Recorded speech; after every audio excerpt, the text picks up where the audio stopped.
Hey VC. So here we go. I'm just jumping right in. My name's Jason. Been a long time follower of a lot of your channels. Thought I'd jump on board. Thanks for the extra push from quite a few of you. So what better way to jump in than to jump in on a thread that's been around for a long time and everyone's sick of, right? Right. So top 10 records I listen to the most. Thought this would be easy. Not at all, because I'm trying to make a good impression here, and what I'm showing is all the same old crap you all have seen before. Maybe, maybe not.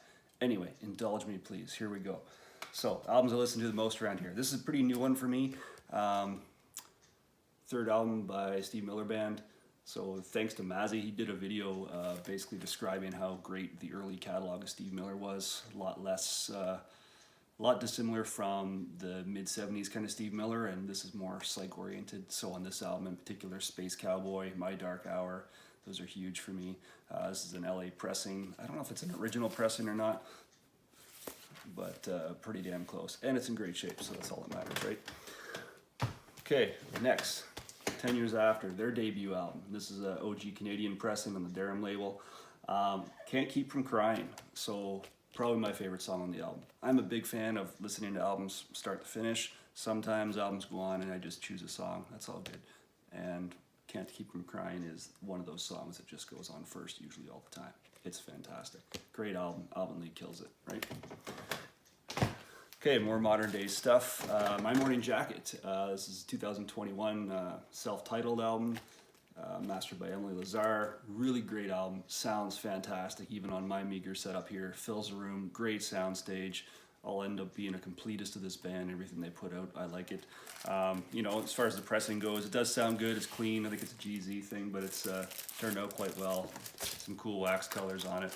Not that that means everything, but sounds good, looks good. My Morning Jacket. Back to the older times again. Chicago Transit Authority, CTA, so their debut album. So they formed in '67, and this is from '69. This is a first Canadian press, 2i Columbia. Really great stuff here. Like, if everyone that knows Chicago probably attributes them to, you know, or probably identifies more with the later part of their catalog. I like the first couple albums, especially this one. I'm a big Terry Kath fan. I think he kicks ass. And on this album, he definitely does. Songs like The Beginnings and their cover of I'm a Man, and then the song Listen. Yeah, anyway, great stuff. Terry Kath kills it. I always like to hear that story, and I've heard it from a few different sources now, so I think it's probably legit whenever apparently Jimi Hendrix said about Terry Kath that he was better than I am. And even if that's half true, that's still pretty cool, right? So anyway, check out the early part of Chicago's catalog, namely this one and Chicago 2, I guess you'd call it. Fleetwood Mac. Hard to choose a Fleetwood Mac album. I could have easily put Rumors up here. I listened to it a fair bit, and I have the 45 cut Kevin Gray did, which really does sound fantastic. All the hype is true. It does sound fantastic. But I think I'd play this even more than Play On, their third studio album back in the Peter Green era, which is my favorite Fleetwood Mac. I'm a big Peter Green fan, another great guitarist. So this album here, there's a lot of different pressings, and depends on where it's from and what era it was pressed in. You might have a different track listing, but this one has Oh Well on it, which I think is their best song and the best song on this album. There's other great songs on this too, right? Like Showbiz Blues, Searching for Madge, Fighting for Madge. A lot of great stuff on this album. Please check it out. My favorite Fleetwood Mac album. Gets a ton of spins here. Another great guitar player, Mark Knopfler's band, Dire Straits. It's embarrassing how little I knew about this album. I knew Sultans of Swing, that's why I bought the album. Turns out the whole album kicks ass. It's really good. Just like Knopfler's voice, the whole album is just very smooth and warm and just super easy to listen to, but still a good rock album with some other tinges of stuff in there, country and a bit of rock. But yeah, solid album the whole way through. Down to the Waterline's another big one for me. Southbound Again.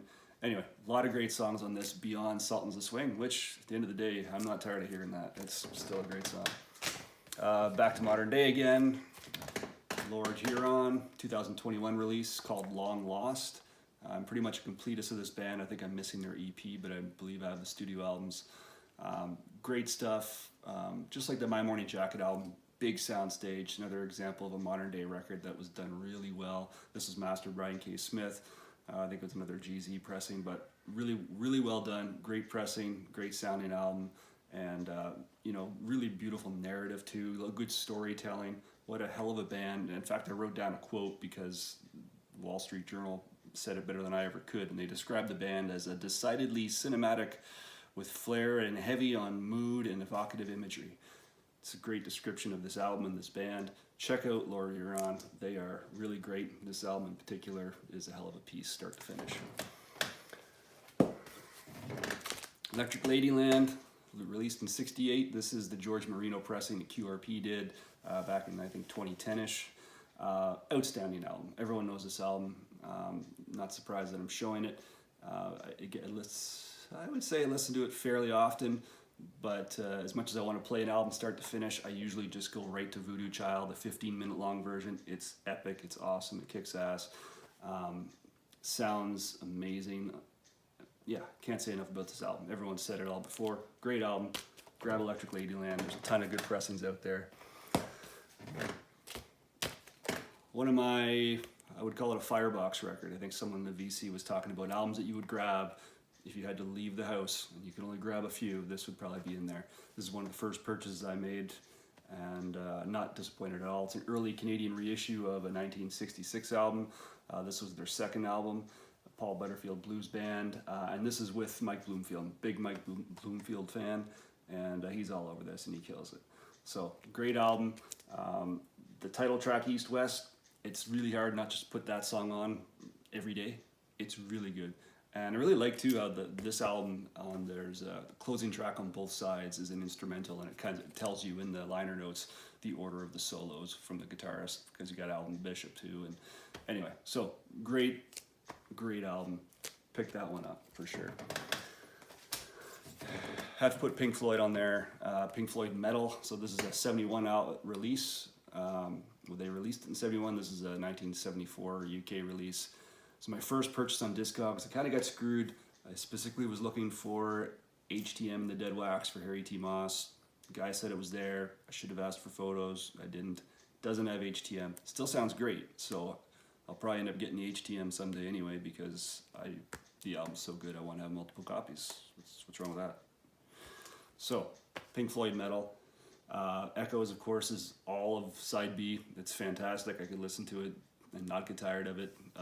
Side 1 though, great stuff. One of These Days, Fearless, some really awesome tracks on this album.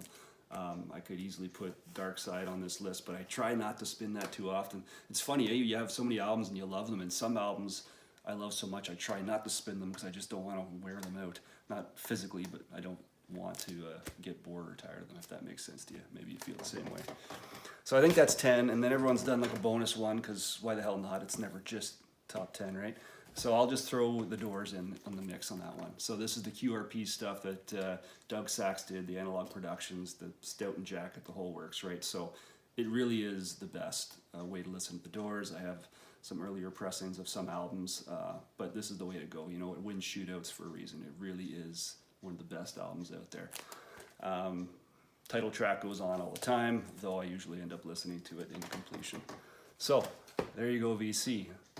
My name's Jason. Hopefully I'll drum up the nerve to stick around and try this again. But thanks for all your content you guys put out there.